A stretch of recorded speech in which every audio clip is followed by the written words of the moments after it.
Hi, this is Travis McDonald again, talking about some of the architectural elements of Poplar Forest. Today, let's look at the big picture, Jefferson's design for Poplar Forest. There are a number of big themes that we can talk about in Jefferson's architecture for Poplar Forest. The first one being the octagon. From Jefferson's earliest times when he is designing Monticello number 1 in about 1770, he's playing around with octagons. And for the whole rest of his life, with hundreds of drawings, mostly unexecuted on paper, he plays with the octagon shape. So by the end of his life, when he's doing Poplar Forest, this becomes his ultimate octagon. There might have been one other earlier octagon house in America, but it's not verified. But this is certainly Jefferson's final octagon and one that he put so much into.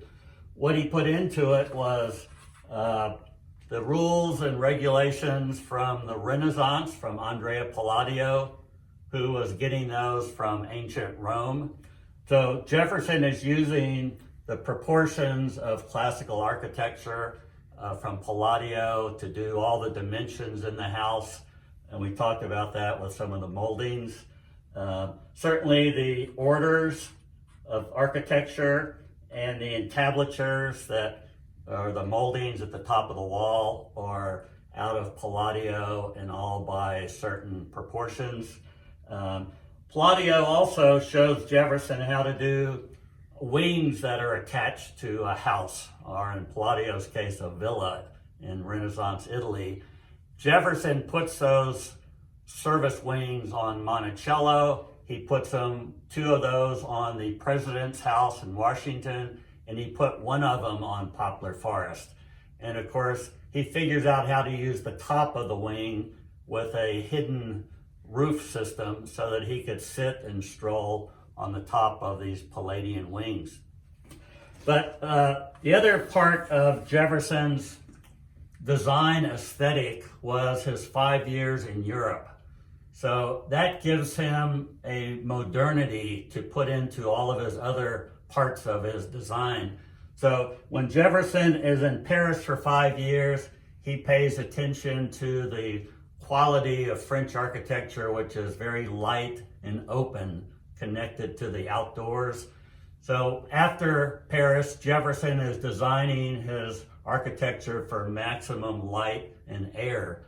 And this means larger windows, larger pieces of glass in the windows, triple sash windows that go from the floor to the ceiling, glass doors that let light through, borrowed light, and then finally things like polished oak floors that he said was a European style floor.